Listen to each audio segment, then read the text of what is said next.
Our first panelist this afternoon is Sarah Chamberlain. She is a registered nurse with experience in critical care and pre-operative and post-operative nursing. She currently is working at Northwest Hospital. She is a busy professional wife, mother, and postgraduate student, and we are glad she joined us today to explain the importance of preparing for the worst while we are still at our best. She also brought our very, very special guest today, her daughter Ellie, over here. Thank you. Ellie will probably be our boss in about 20 years. Yeah, I'm going to talk about advanced directives. We have a packet here actually that you can take on your way out if you don't have one. It's called Getting Started with Advanced Directives, a guide for Arizonans. It's from the Arizona Healthcare Directives Registry, and it has a lot of useful information in it. I'm going to go through, kind of to start with, just to talk about the different types of advanced directives. So the first one here is a healthcare power of attorney. That's someone that you designate to make decisions for you if you are unable to make them for yourself. That can be really helpful in scenarios where you have multiple children, because any one of them can make a decision for you, but they don't always agree. So it's helpful to have one person as a designated person that would make a decision for you if you couldn't make it for yourself. And having a healthcare power of attorney, it is only in effect if for some reason you can't make a decision for yourself. Different scenarios can occur whenever you're, in the hospital setting that would make you kind of confused. And even just simple infections can do that. So having someone that can help with the decision making in your care, it would be your healthcare power of attorney.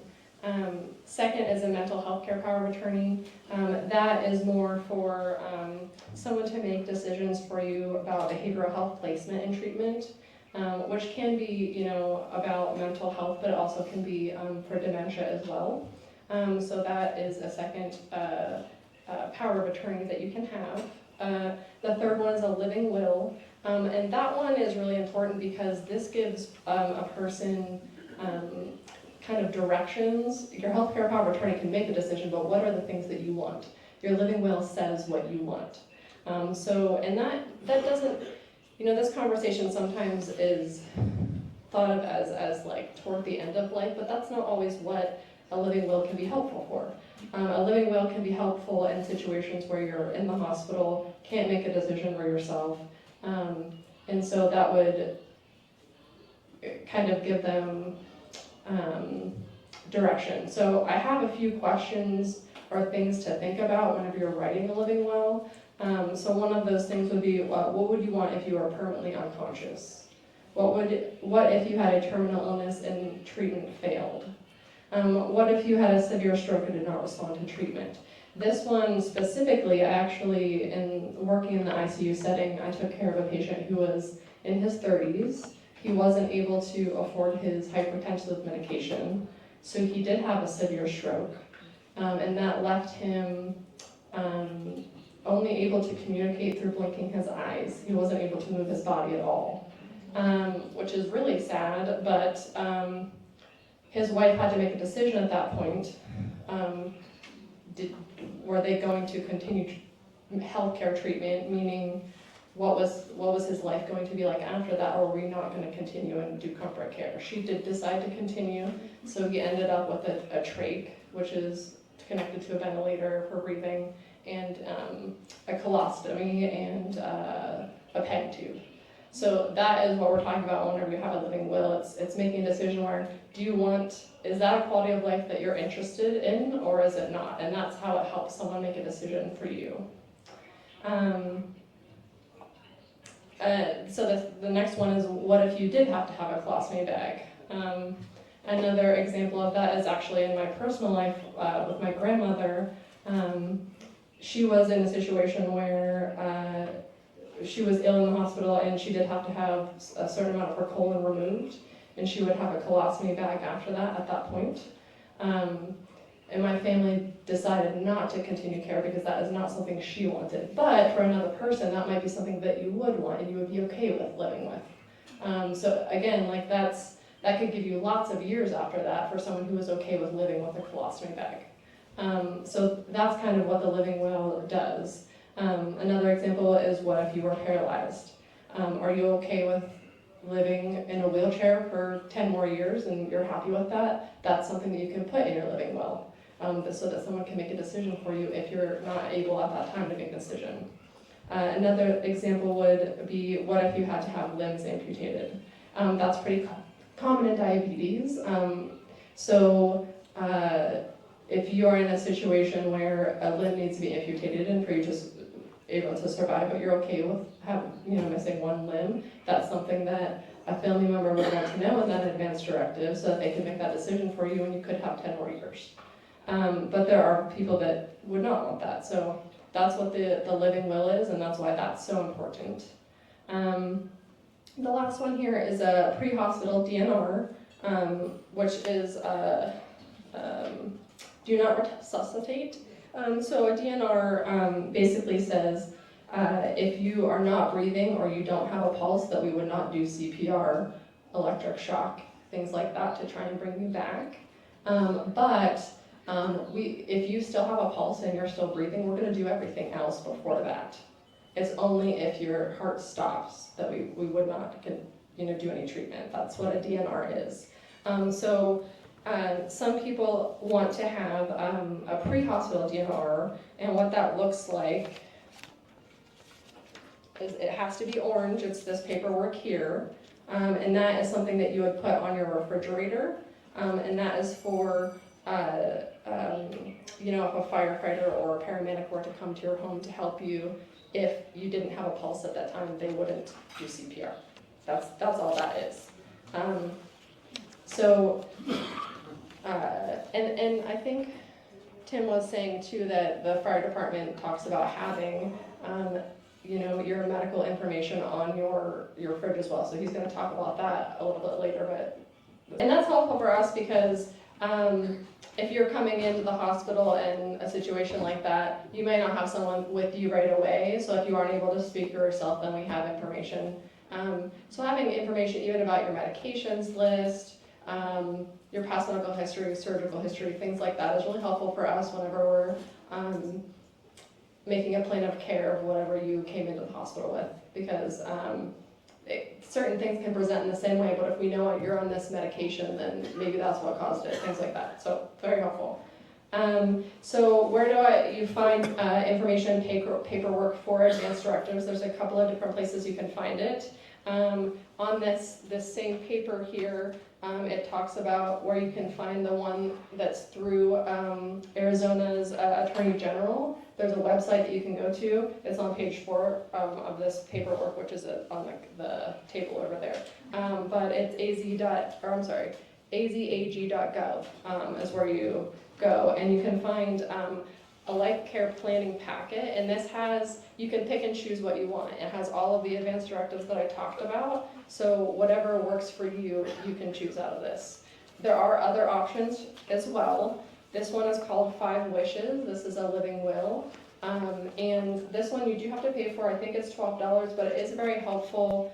I think a little bit more so than the free one at explaining things and kind of asking questions about kind of getting you thinking about what should be in your living will.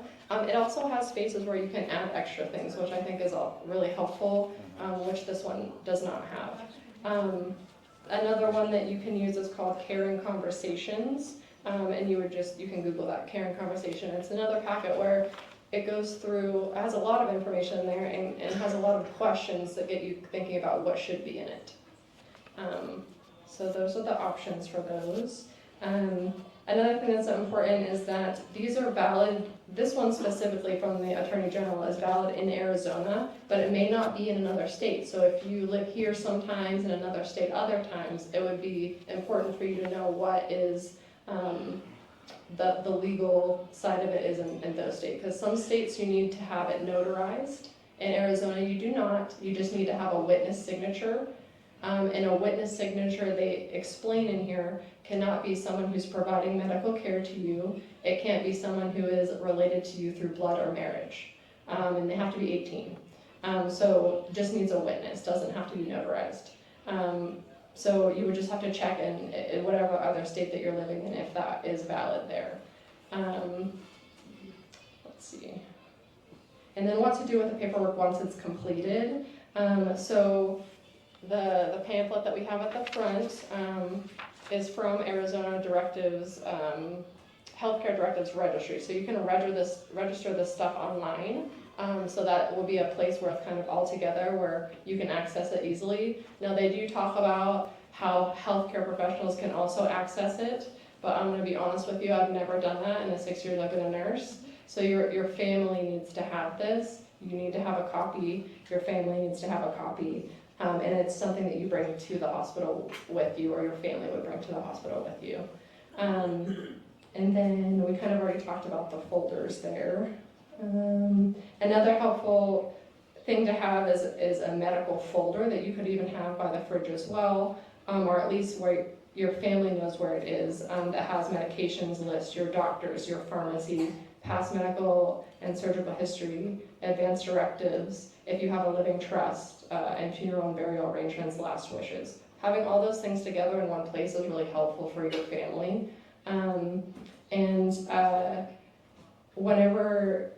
If you are choosing to have one person be, your healthcare power of attorney, make sure you're choosing someone that can have these conversations with you, or willing to have these conversations with you, so that, when the time comes, they can make the appropriate decisions. Because someone who's going to be too emotional about it right now to even have the conversation isn't going to be able to make those decisions that you're asking for that's in your living will. So I think that's everything. This is what they give you out. Yeah, I think most of you are familiar with this. If you aren't, Tom Shambo runs the Block Watch, Neighborhood Watch program. If you don't have one of these on your refrigerator, you should. When the EMTs come, hopefully they aren't going to knock down your door. They'll use the knockbox or some other method, but they're going to go to your refrigerator and look for this. That's where you're going to keep any medical information, your DNR, anything like that. And if you're heading to the hospital, grab it. It will be very helpful. Sarah works ER, so she sees it all coming in. We really need to thank her. During COVID, what'd you work, like 16-hour shifts, Yeah. 8 days a week? Yeah. It was incredible what she went through. She's got to leave her. Let's give her a round of applause. You made a comment when we were discussing this that shocked me, Okay. but it's true. You're supposed to register these directives with the state. You can, yes. You can. So they made some changes in 2021, I think, where you can register them on this website specifically, but not through the state's attorney general anymore. Okay. So they that changed used to be what it was. Yeah. Yes. Now there's a specific website on here that it's more just a place where you can easily access it. I don't know why it shocked me, because it made total sense. When they wheel you into the ER, she doesn't go to the state website and check your advance directives. So that's why you need them portable with you. Mhm. I just wanted to bring that up, because it makes sense, but it isn't something you first think of. No. Yeah. Thank you, Sarah. Yes. Believe it or not, we're realtors, we sell houses, but we really do strive to keep people in their house as long as we can. I really think for most people, and we've got 5 years of experience at Sunflower now, that's usually the right answer, with exceptions. But Sabrina, I'm not going to try your last name. Kay's going to read her bio, and she's a person that can help you do that. Sabrina has worked in the senior living industry since 2012 and is a trained physical therapy assistant. She has been living with Caring Senior Service for almost a year and as their home care consultant. Prior to that, she had extensive experience in both home health and hospice. She is passionate at helping seniors feel safe and comfortable in their home and enjoys connecting with them on other resources in the community that aid in ensuring their safety at home. She has 2 amazing daughters, but you'll find her spending her free time loving on her chunky 10-month-old granddaughter, Ellie. We brought Ellie just for you. Good name, yeah. Yeah. We have another Ellie in the house. So, hi everybody. I'm so happy to be here talking to you today. I think the important thing here is that we're all here to provide education, because a lot of these things don't really get talked about, right? So it's good to know what your options are. Caring Senior Service is a home care agency that has been in business here in Tucson for a little over 9 years. As a franchise, they have over 30 years in the business. Our owner, Cindy Scheller, she used to run Bayada years ago for about 15 years.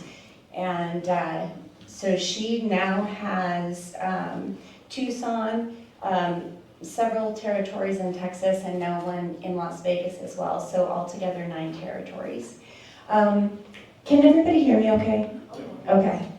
The nice thing about working for Caring Senior Service is that we provide a lot of security when we offer our caregivers to you as a resource. Our caregivers, when they come on board, they already have experience. We don't hire anyone who has less than 2 years of experience in the caregiving industry.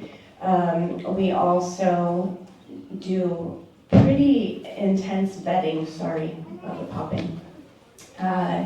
We do national background checks every 6 months on our caregivers, because we want to know what they were doing in other states, not just here. And that's definitely not a requirement, but it's something that we feel is of value to you and to us, because we want to be able to stand by our caregivers. So what we offer is somebody that can come into your home and help keep you safe, more independent, comfortable, so that you feel secure in your home environment. We try very hard to match the client with the perfect caregiver. So my job is, I come in, I talk to you, I do the assessments. I want to know everything about you, not just as a client and not just the health issues, but who you are as a person. I want to know your likes and your dislikes, the things that you enjoy doing, because our caregivers can not only come in and spend time with you just doing companion care, but they also can, if you want to go up to Mount Lemon and have a piece of pie, our caregiver can do that. We try to bring some enjoyment into your life, and so it needs to be a caregiver that you feel very comfortable with and that you get excited about seeing. So that's kind of our goal. And then we also provide services for people who are coming home from the hospital or skilled nursing rehab. And we're non-medical, however, we work in conjunction with home health and hospice. And we also try to bridge the gap with assisted living. So if you or a loved one, a friend, feels like, I'm getting to the place now where I just don't know if I'm safe living in my house anymore, and there's a specific retirement community that you want to go to, you want to maybe look at assisted living. Well, sometimes there's a waiting list for assisted livings, right? And so we can come into your home and provide that safety for you until a spot opens up in a community. So that's one of the things that I really like to share, because a lot of people don't know that that's available to them. In Arizona, there are no regulations for in-home care. I mean, zero. So that's something that a lot of people don't know also, and it's important because we're a franchise, we operate as if we're in Texas. So we hold ourselves to the same standards that Texas state regulations would hold us to. So we are licensed, bonded, and insured through our franchise. We are contracted with the VA, which there are some other agencies out there that are as well. But we do have a VA contract, which means that if you're a veteran, based on your physical needs as determined by your primary care physician and or social worker through the VA, based on those physical needs, you can go in and say, I'd like to get an assessment to see how many hours I qualify for in-home care. And that's called the homemaker benefit. So once the physician and or social worker determine how many hours of care you get for free covered through the VA, then they would refer you to us and we could start care. I could come in and do an assessment and get the whole plan in place. So the other thing is we work with long-term care insurance policies, which I know not a lot of people have, but there are people who have paid into a long-term care insurance policy for a lot of years. And it's good to know that those policies can actually help you get caregivers in your home. So I like to get all of that information out because everybody thinks that it's just out of pocket, and in most cases it is. So I'm gonna just get to the nitty gritty. We charge $35 an hour, which is kind of middle of the road. There are some companies that will charge more or have a sliding fee scale, which we don't do. We're $35 an hour across the board. And the only time we would charge more is if our caregiver were going to drive their own vehicle to take you to doctor's appointments or the grocery store or anything like that. It would be an additional 67 cents a mile. Otherwise, $35 an hour and you get peace of mind. Families get a lot of stress alleviated because they're not having to worry about their family member that they can't be with. And we also offer a care portal. So if you do come on service with us, your family has access to records. Our caregivers take notes every time they go into your home and provide the service, and they document that. So your family member can actually know what's going on with your care. So I think those are pretty much the main things. I guess what I'd like to leave you with is just think about, do you know somebody who right off the bat you're like, ooh, this person could really use somebody, whether it be somebody that just provides companionship or somebody who goes in and helps with cleaning, chores. We provide bathing assistance, transfer assistance, walking assistance. We're trained in all of those things, and we provide ongoing education for our caregivers. So, everybody in here probably knows of at least one person who could utilize a service like that. So we have materials over there on the table for anyone who's interested. The materials are there, but if you think it's something in a week or 2 or 3, reach out. We'll find out. We'll hook you up. We'll get you there. Caleb's our next presenter. He's going to take us to Vegas right after this. He doesn't know it yet, but he's heading that direction. We're going to Everyone get get on the the ride. plane? I don't know where Sabrina and Caleb crossover. I think, Caleb, you're more on a medical sense, aren't you? Yeah, so we're at the medical standpoint. So I'm Caleb, I'm 26, born and raised in Tucson, actually just a couple miles from here, so this community definitely means a lot to me. I've lived here my whole life, I still live in the home that I was born at. I have done lots of different jobs, which is crazy because I've only been working for about 8 years. I've been a bartender over at the local Chili's. And then I just realized Sarah, the other speaker, I was working at Northwest the same time she was. I worked in the operating room as an anesthesia technician. So I've seen lots of surgeries, done lots of really cool things, and met a lot of great doctors along the way. COVID was definitely a crazy time.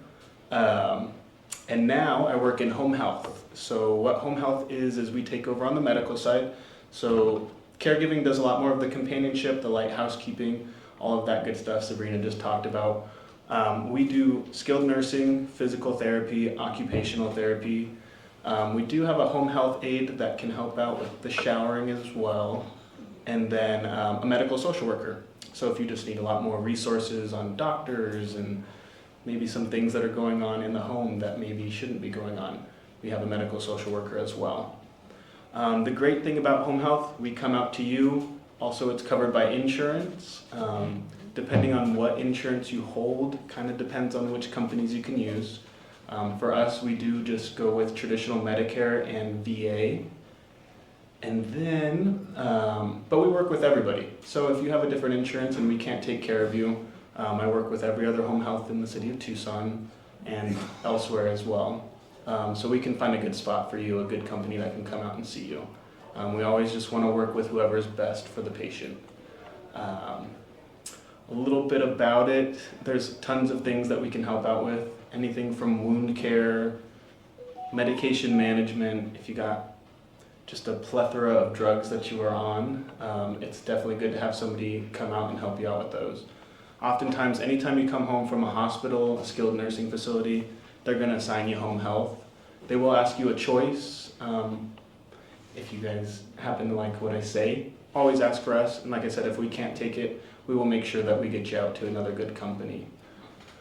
Some other great things are physical therapy. That's probably what we're most used for, especially in these sorts of communities. If you feel like you're starting to have trouble moving around, if you feel like you're going to fall over or you've fallen in the past, before you fall and end up in the hospital, reach out to your primary care physician or reach out to us and we can contact them and get all that stuff for you. Our main goal is to keep you at home. That's what everybody here wants. From assisted living to caregiving, everybody wants to keep you home, out of the hospital. So please definitely reach out if you feel like anything's going wrong, medically, physical therapy, occupational therapy. Reach out to your primary care physician. Just ask them to send a referral. If you'd like to use us, you can mention our name, but they also will work with other people. Everybody works with different people. And they will send over a referral.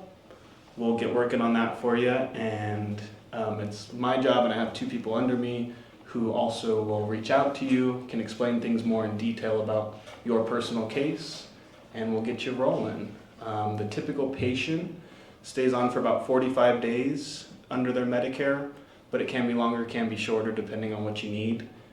And then, what else? There's some good things to talk about. I am going to Vegas after this. That's why he mentioned it. Anybody else? Has anybody in here had home health before? You've had our home health. Yes, I had. And how was it? Was it great? It was great. I had up to 6 days in the hospital. Awesome. We were there about 3 months, or one of your employees, and it was great. I was very happy with it. I would use you again. Awesome. Yeah, very awesome. Yeah, we work all the way from, actually now Casa Grande, we just expanded up to Casa Grande, all the way down to Green Valley. So I'm glad that we have taken care of somebody here. That's awesome. I just want to know the name of your... Sacred Heart Home Health. Oh, Yes. And you brought some cards. Yeah, I got some brochures up here. I left my cards. I'm technically now the director of business development over there. So I started out in intake about 1 year and 8 months ago. So doing admissions and stuff, and then creeped up to junior liaison, community liaison, which are the people that you would have met with in the hospital. And then now kind of oversee that department, which has been awesome. It's moving quick. You mentioned 30 to 90 days. Yeah, so typical length of stay is 45 days on service with us. What we do for the start of care evaluation when that nurse comes out is they're gonna ask you a bunch of questions, go through some stuff with you, and then we input all that info into a system called the OASIS, which is ran by Medicare, and that'll give us a frequency of how often our clinicians are gonna come see you. So if you're a more therapy-driven patient, you might see therapy, more often than a nurse. Typically, under Medicare, you're gonna get about 1 to 2 days a week for that entire length of stay. But like I said, that can kind of go back and forth depending on your needs and depending on what Medicare lets us do. But your traditional Medicare will give you the biggest scope. They kind of let us do what we need to do compared to some of the other Advantage plans. Not a spiel on not switching over to them if they're important to you, but when it comes to our services at least, that is the best plan that you can hold. And you can help them navigate that process with Medicaid care? Yeah, absolutely. Every time open enrollment comes up, we go over it with our current patients because if they do switch, we wouldn't have to transfer them over to a different home health company. But yeah, if you ever have any questions at all about the insurance stuff, we work with some people that are brokers and in the business. And then we have tons of knowledge in our office as well that can help you out with either changing over, changing back, just whatever works best for you. Okay, Jose Martinez has been doing hospice for over 15 years. He's worked in bedside nursing. He's also an ordained chaplain, which I'll get into a little. And other than that, he just loves working with seniors. This story you will never appreciate until you understand the relationship I have with my older sister. If we've had older sisters and you're the youngest boy, you might get a concept. But my father went into hospice. Like I said, I was the one that got delegated with the responsibility, so I'm asking around. My sister-in-law, who was Catholic, we were raised Mennonite, she tells me, well, we had a really great experience with this hospice. So I call him. I arrange the interview, talk to my sister. He's Mennonite, we were raised Mennonite. What are you doing going to a Catholic hospice? She read me the riot act for 20 minutes. We walk into the conference room. He was in assisted living by then. Sit down with the chaplain, the nurse, and you usually work in threes. Help me out. A social worker. And a social worker. They were all three Mennonite. God has a sense of humor. I just had to throw that in before I introduce hospice. That's awesome. I'd like to just point out that no way did we plan this chronological order from directives, living, caregiving, home health, and the end of life care right here. So just thought that was pretty iconic. So yes, my name is Jose Martinez. I've been in hospice for 15 years, but I've worked everywhere from SNFs, hospitals as a PCT, behavioral health tech, nursing. I've done everything. I've managed supplies. I've seen every side of this business, of this medical world. So a little quick question for the crowd out here. Who out here has Medicare or some form of Medicare? Raise your hand. All right, so everybody can have hospice, okay? So Medicare, Part A is the hospice benefit that hospice uses. And so a lot of people get afraid of that word, hospice. And the reason I say it like that is because it's a very beautiful thing, right? At Aegis, that's the name of my company, Aegis. Everyone has the right to, just like with your living will and your care, you have a right to the perfect death. And you have a right to go in dignity and with humane. And that's where hospice gets into place. So typically when hospice is called out, it's when everything has been done. Everything's been tried, every aggressive treatment. There's no cure for something. And typically Medicare, they classify it as a 6 or month less diagnosis. But that's not always the case. It just means that that's more for like the billing side of it, but we've had people on hospice for years, 4 years, 5 years, 3 years, 2 months, 3 weeks. It just depends on the progression of your disease. And there is a qualification as far as medically what is going on with you from, cancer, is it dementia, is it liver disease, is it COPD, is it more pulmonary? So those are different things that can cause, that make more the criteria. But if there is enough information out there with records and getting all the information from your doctors, your specialties, hospice will find a way. So what hospice does is it tries to provide care for you in your home or wherever the patient calls home. So that could be an assisted living, it can be a senior 55 plus community, it can be your own home, it can be your child, maybe your adult child's home, wherever you might go afterwards, and who's gonna be taking care of you. I've taken care of people in the nicest of homes, and I've taken care of somebody in a Motel 6. It just depends on wherever they call home, and that's where the nurse will go out. So typically, you'll have an RN case manager, which is a nurse, who's gonna come in and see you about twice a week on average. They will increase those visits as your symptoms or you're you need to be seen more often. Then you'll have a CNA, or also known as a home health aide, to come help with bathing, ADLs, and typically that's 2 to 3 times a week for about an hour each of those days. And that's just kind of getting you ready for whatever you might need around the house. We also provide D&E, which is also your medical equipment. That can be a wheelchair, a hospital bed, a shower chair, anything of that magnitude that you would need that would be considered comfort to keep you more comfortable, specialty mattresses. They also, hospice will also cover all the medications that you're on. And you kind of hear sometimes, hospice will come in, they'll discharge all my medications, and that's not always the case, okay? It's always about, are you swallowing? Are those medications being beneficial, right? Is it really working? Because if you're on these pills and you're not getting any better, why are you taking it, right? We want to be able to give you the best quality of life. So trying to keeping those, keeping that in mind is really what's hard.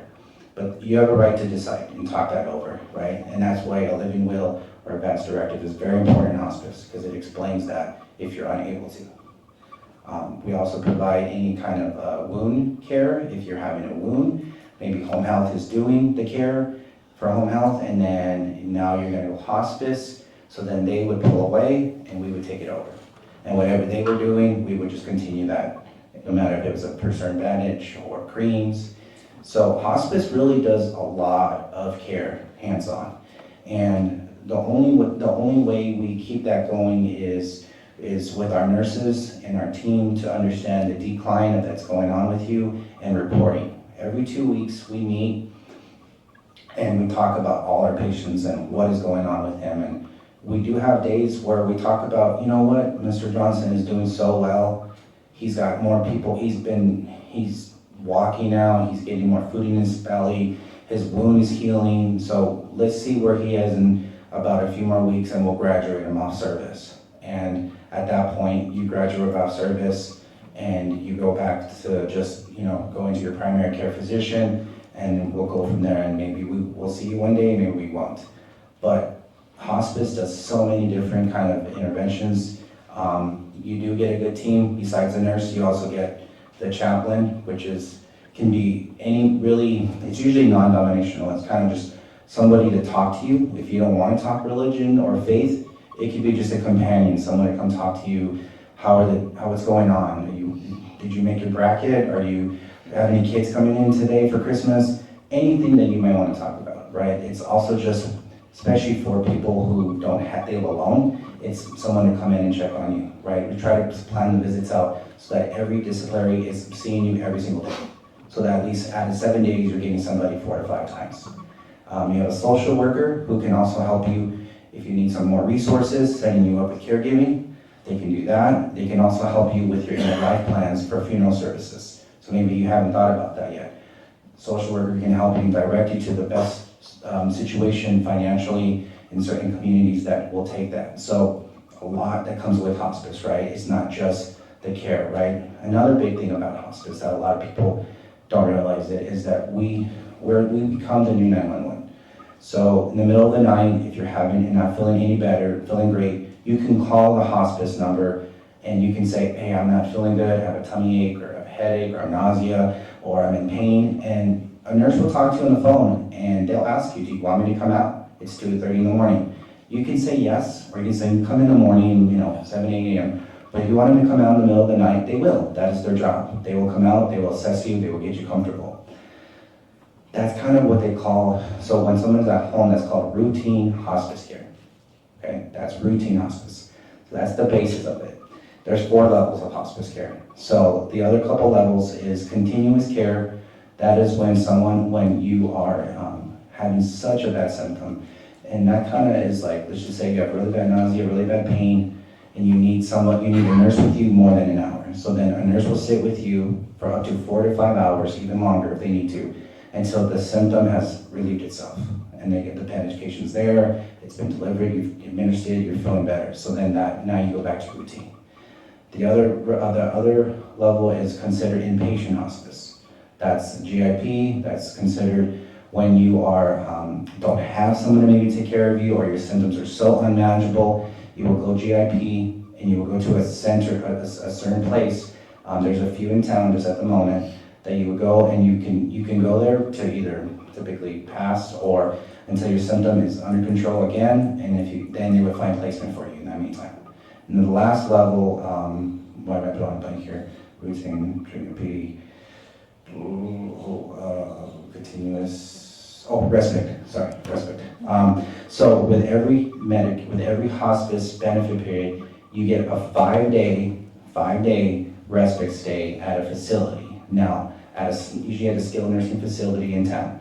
And that's typically for family relief. That's for a family caregiver kind of rehabilitate, like giving your family a break for 5 days.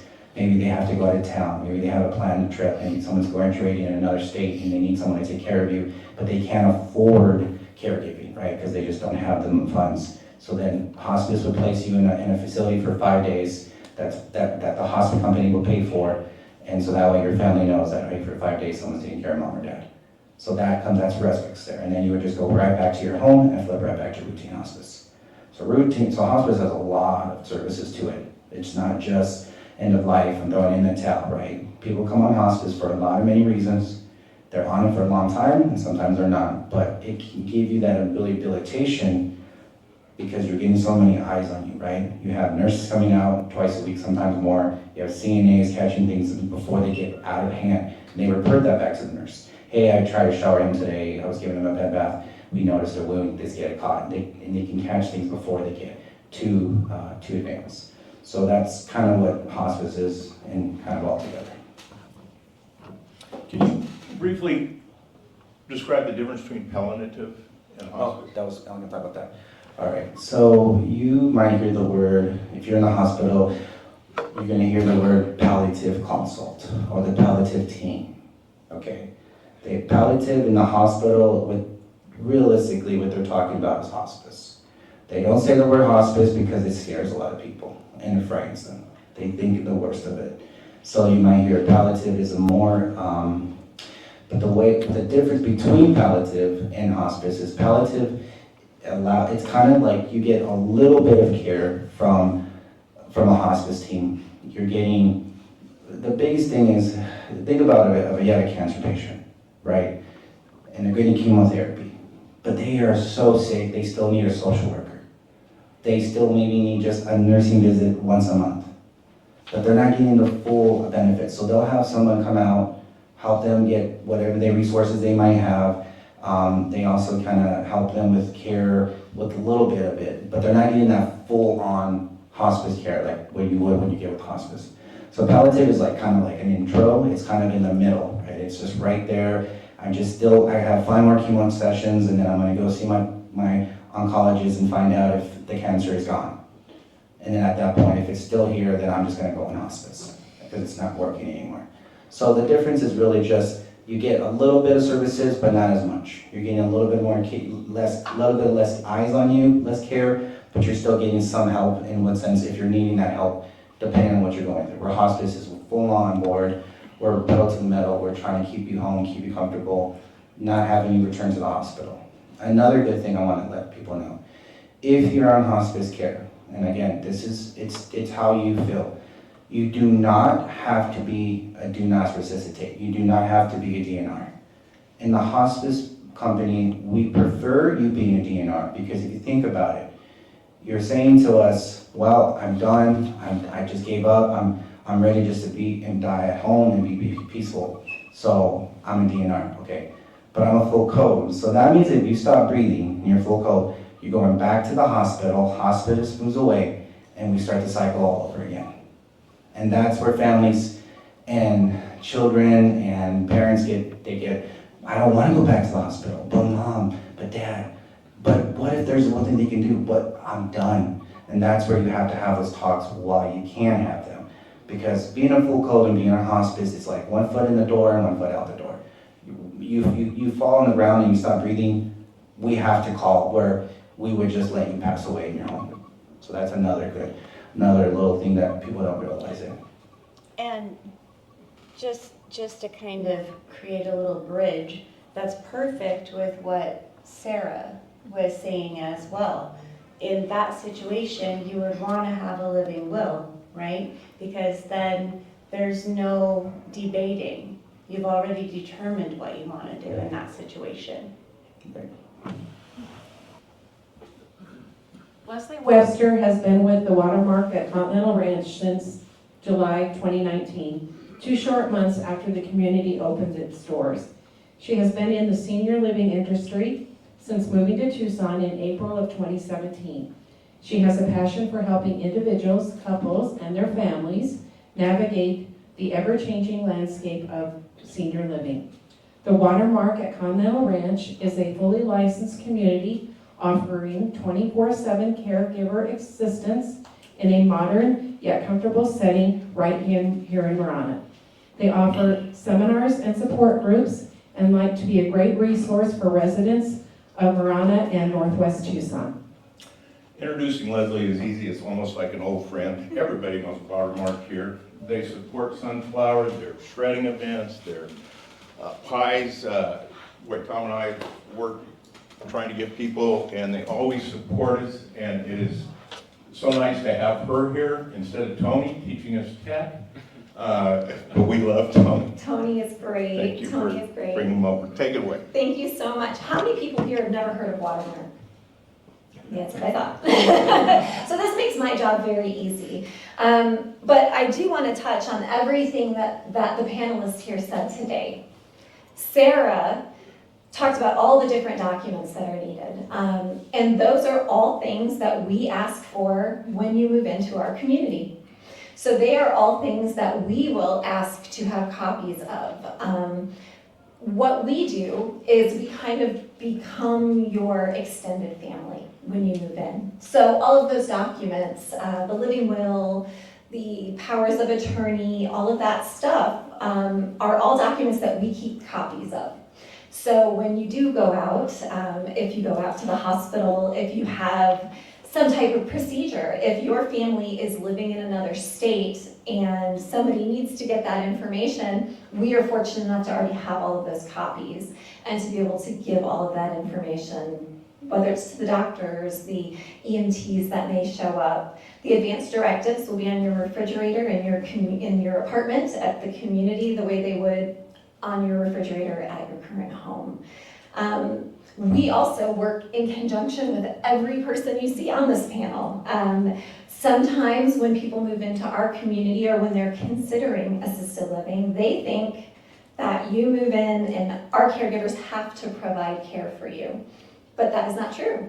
Sometimes we have people who come in and they just fell in love with the caregiver that was in their home, that was providing that care. So you can have an apartment and still receive your meals and your housekeeping and all of the fun and activities that you could possibly handle in a day, but still use the caregiving company that you originally started with.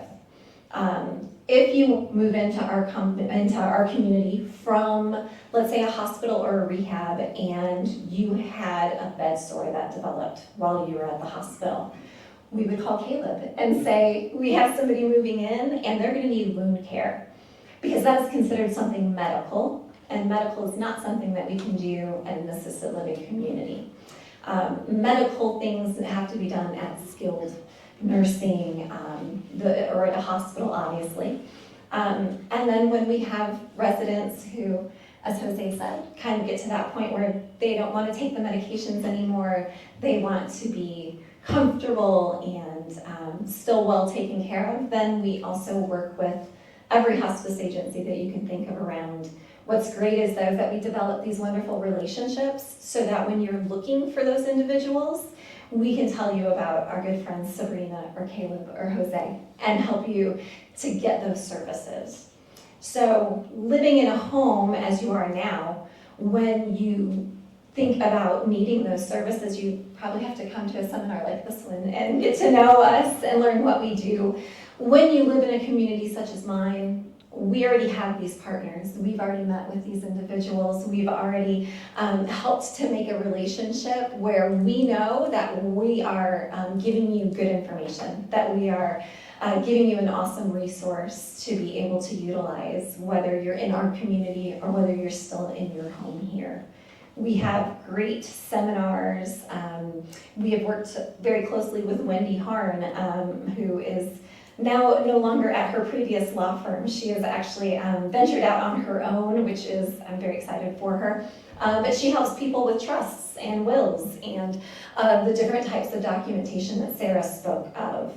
And we recently even worked with the Marana Cemetery, Mortuary Cemetery, to come in and do a pre-planning seminar so that people can make those, life celebration decisions for yourselves rather than your families having to do those things. So our community is a 24/7 living, breathing community.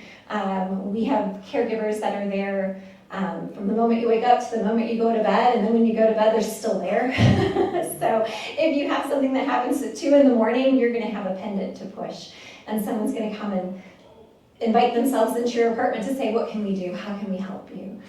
So you're really never alone. And that's really the biggest difference from living in a 55+ community or living in an independent living community, is that at any point, if you have something that just doesn't feel right, whether it's at 2 in the afternoon or 2 in the morning, you're gonna have a pendant to push and somebody to come in and check on you. Whether it's to take a vital, to call 911 for you, to call a family member, to talk to, whatever that need is at that moment, we have those caregivers on staff. But aside from the awesome care that we provide, the other really important thing about living in an assisted living community is that you get to have a lot of socialization. Living at home sounds like a wonderful idea to be able to stay in your home as long as you can. And I respect that a lot of people want to do that, and that it is a wonderful thing to be able to continue maintaining your home and your independence. But I think COVID taught us a lot about what isolation can do and how difficult it can be to just be in your home isolated and alone for such long periods of time. So being in a community setting, you have so many friends that you get to make, lots of enjoyment. Socialization happens as easily as just coming to the dining room for a meal. But we have a lot of other really fun, exciting events, things that you can do both inside and outside of the community. Twice a month, we just go on what we call a scenic drive. It is an opportunity for our bus driver, our driver Chris, to regale you with stories of his youth, but to take you around and show you all of the exciting areas that we have here in Tucson. We also typically go to the casino once a month. We have taken trips to Mount Lemmon. We go to Tahona Chul and the Desert Museum. And so it's not just about care, it's also about having that socialization and about having delightful people to share your time with and share your days with. But you also get a private apartment. So when you're done with that and you like your own alone time, then you still have that sanctuary within the community that you get to escape to relax and enjoy the rest of your day. So if you have any questions, if you'd like to learn more, if you would like to come and see me and get a tour, I do always recommend coming for a lunch tour because food, 3 meals a day, such a large part of what you will enjoy at the community that it's good to try it out. I have some brochures that I brought, my cards are there as well. Please come and see us. We would love for you to just know what we're all about, and if you get on our mailing list, you will learn all about those seminars and different things that we provide, the resources that we provide at the community as well. Does anybody have any questions for me? I have a tough one. Oh, okay. I'm going to try to phrase it correctly. We had a dear friend who was convinced she wanted to pass it home. She was in palliative, and her husband she had taken care of, and he had passed it home, and she thought that was the way she wanted to be. Turns out she was 24/7 caregiving for him. And she found out that her kids couldn't do that for her. And all of a sudden, she had an epiphany. I am not where he was. So it was before your time, but we talked to some care units. She had waited too long to go to a community. So even though she could still get hospice at home, some of the care that she needed, hospice is not a 24/7 caregiving. 24/7 caregiving is What is too long, but what my recommendation is always is to consider assisted living while you can still enjoy it. I don't think a lot of people hear the words assisted living and think party time, but we have a ton of fun. Our goal is to make it so every resident that we have can thrive. You can still do the things that you enjoy. You can still have a good time. But then, as he mentioned, you have that 24/7 care. Unfortunately, there are communities, mine is sometimes, but once somebody is already on hospice service for end-of-life care, then that is too late to move into a community. Not every community is like that, I will say that. But what we really want is we want to get you while you're still up for our weekly happy hours. And when you still want to participate in our trivia games and bingo and, to really enjoy your life and allow us to give you whatever assistance that you need. So that's what we're always striving for. and you can always come back here for bingo. Go ahead. Oh, Sarah, I sorry. have a question. My wife and I are trying to calculate affordability at both independent living and assisted living. Do you have a sheet that would guide us through a workup so that we could figure out what we can afford? Absolutely, yes. I have what we like to call a price comparison. And basically what that does, it talks about, and you would input the information of what you're currently paying. You may not have a mortgage anymore, but you definitely have taxes, because that's one thing that will never end. So we have taxes, you have utilities, you also want to take into account, are you still driving? Do you have a car payment? What is your car insurance? What are your grocery bills? Because a lot of these things then get absorbed by living in a community. We're providing 3 meals a day. We're even providing snacks in between because we have a little bistro area in our main lobby. So a lot of those things that people don't think about, they just see the rent cost and that I don't have a mortgage anymore. But when you take into account all of the other bills and items that you are paying for on a monthly basis, what you might find is that assisted living is actually way more affordable.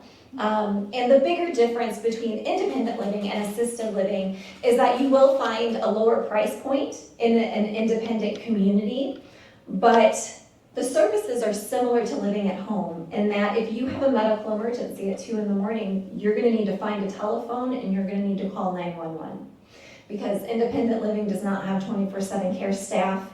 They don't have someone who's going to come right to your apartment to assist you. Even if it's just making that determination, do I need to call 911? Having that 24/7 is the biggest difference of, independent and assisted living. And I'd be happy to get you that sheet. If you just provide me an email address or something, I'll make sure that you get that. Okay, Got another jump. yeah.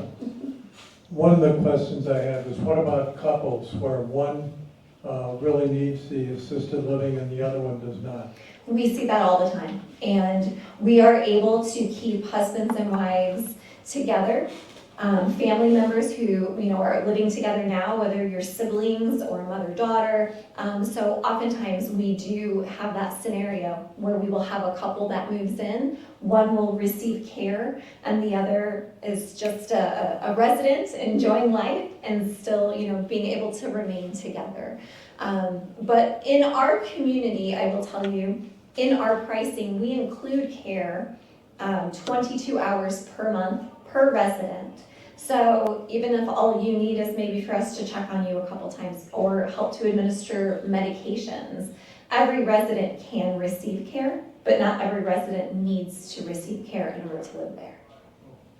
One other question that's almost trivial, but you mentioned you don't do wound care. That is correct. Now, what constitutes a wound? For instance, I had a spot up here where there was minor surgery which needed a Band-Aid every day. That we can do. Okay, That we that's can not do. wound care. That is not wound care. So most of the time, what you see with wounds is something that a hospital would stage. So they would tell you that you have a stage 2 or a stage 4 wound. Our community is allowed to take up to a stage 2 wound in our community, but we cannot provide the medical, which is something that Caleb would be able to speak more on.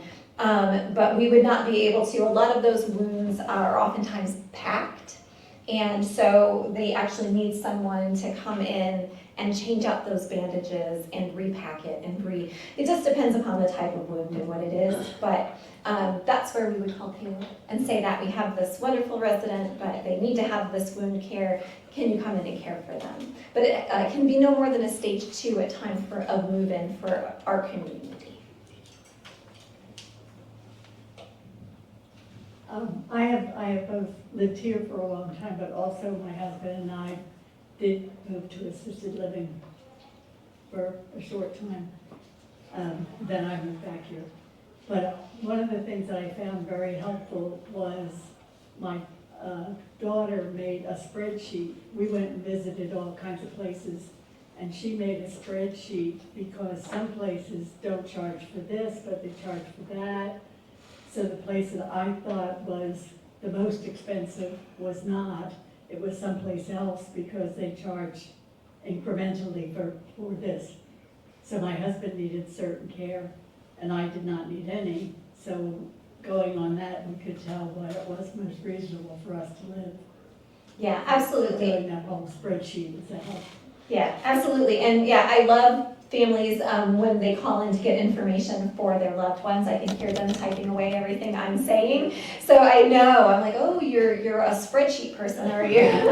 They're incredibly helpful to have. And to have somebody, I was on a phone call yesterday and I was telling a son about what we do and giving him all the information, and every few seconds he'd go, okay, hold on, I'm writing this down, hold on, I'm writing this down. And finally I said, Wayne, let me email all this to you. You can stop writing. I'll just send it to you. You'll have all of that information. What I love about Watermark, is that they have been in business for over 30 years. They started here in Tucson, and they are by far one of the most upfront companies I have ever worked for. We tell you everything, what your costs will be. There are never hidden fees. There's never any surprise.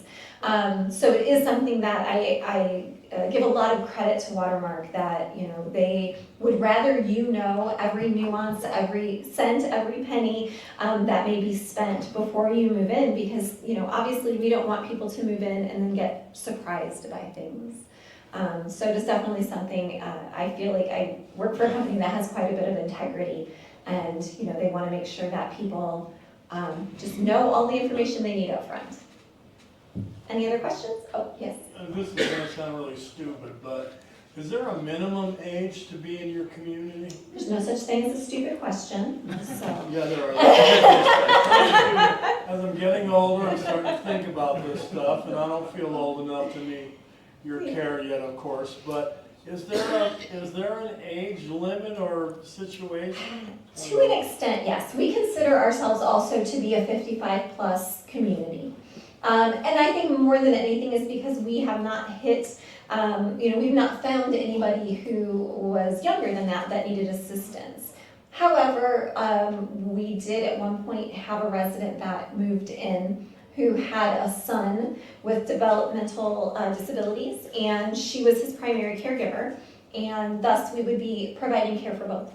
And so he was under the age of 55, but as his needs were there, he needed help with the ADLs. So we were able to just verify that everything was legal and fine with that, and he was able to move in, and we were able to provide care for both. So it really is on a case-by-case basis and what type of assistance the individuals need. Is your facility a graduated care facility, such as dementia after assisted living? Yes. So we are assisted and memory care at our community. And you can move in needing no assistance. And a lot of people will move into a community such as ours, even not maybe at the time needing any assistance, but they know they're a few months away. Or maybe there's a surgery upcoming that's going to limit their mobility or limit their ability to do certain things. So people can go from being independent but still living in our community to needing care. We do ADLs from helping with medications all the way up to helping people to use the restroom. So we do just about everything. Things that cannot be done in senior living communities, in assisted living or memory care, feeding tubes that are not self-administered, and intravenous medications. Those things are considered medical, and we may or may not reach out to Caleb for that. Just depends on the person. Sometimes if they get to that stage that the family still wants them to receive those cares, then sometimes they'll go out to a skilled nursing. But if they can stay in the community but receive that home health, then that is something we would call Caleb and have him meet with the family to discuss. Memory care is something we provide, and I always like to explain very simply to individuals what the difference is between assisted living and memory care. In assisted living, we are proactive. All of our residents have pendants, and when you need care, you push that pendant and we show up. In memory care, we are proactive. So we come in and we check on those residents on an interval basis. We come around and ask them, if they need assistance. Can I help you to the bathroom? Can I bring you some water? We gather them for all meals and things like that. So that is really the biggest difference. We're reactive and assisted. We're proactive in memory care. For you, and a question for Jose. I have a friend that moved into Watermark, and I think she waited a little too long, but she's getting used to it. But I want to say I've eaten twice there with her.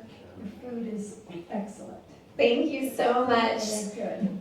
I will say our chef, Aaron Katie, he was on the winning team for the most recent Iron Chef Tucson. Oh, Dante's Fire has won 2 years in a row, and our chef, Chef Katie, has been on that team both years. yeah, it was very good. And for Jose, when my mom was in hospice, but that was in 1989, she had to make the decision to go in to hospice. I mean, my dad or I were not the ones that were supposed to. Right. Is that still true?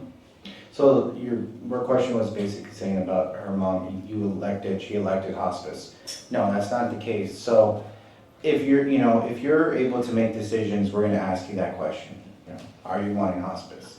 But if you obviously are unconscious, or there's something going on and you're unable to make that decision for yourself, then that relies on your living will, that relies on the knowledge you get from the physician. Hey, there's not much we can do. All the aggressive treatments have been met, measures have been met. I think the next at this time would be hospice. So that'll kind of give you that answer, right? But if you're still wanting to not do hospice, you know, if you decided that you don't want to do that and you're being told by a physician, then you don't have to elect it. That is your right to just say, you know what, I know there's no more treatments, but I don't want this. I don't want this. And you have that conversation with your families. But I will say this, everybody had paid into it. It's part of your Part A, you paid into it. It's a benefit, you should use it. Even if you use it for the minimum time possible. Just letting it go to waste is just, I see that too often. I also see a lot of physicians not wanting to suggest it. Because at that point, you won't be seeing your physician, you won't be going to the doctor, you won't be going to appointments. You're basically, you know, you're primarily staying at home 90% of the time. You're not going to the hospital. So a lot of these physicians will hold off on saying that to you. But sometimes you just don't have the ability to do that. So just even having that conversation with your physician, if you have a disease that's, you know, has really no cure to it right now, or it can over time lead to end of life. So having a conversation now when you're able to, like, are you going to tell me when it's time to really go on hospice? Or are you going to wait? Because if you wait too long, then everything happens really fast. And at that point, we're rushing, everybody's scrambling. If you're a little bit more prepared on it, it's a little bit more of an easier transition. Something I will say about hospice is that, yes, they are there for the person, but that's also a huge resource for the family. Oh, yeah. The people that, you know, the family members that are around and they're feeling, you know, all of this dread and all of this, the sadness that is happening, you know, the hospice agencies and the people that come in are remarkably caring, and they do so much for the families. So I encourage everyone that if you have the ability and you're given an option, do it for your family if you don't want to do it for yourself. It is truly amazing what they do. Yes, it is. I can attest. Thank you. Are there any other questions, or, like I said, I just want to make the comment when we realized that my mother was being dragged down and had to go through, it can happen rapidly. We never would have dreamed we would have needed each one of you within a 6-month period, and we did. Don't wait too long. Stay in your home as long as you can, be safe and sound. Thank you to our panelists, excellent. I appreciate you all. Good luck in Vegas. Thank you. Thank you for having us. It's been a pleasure. If you have any questions, grab a card, let us know.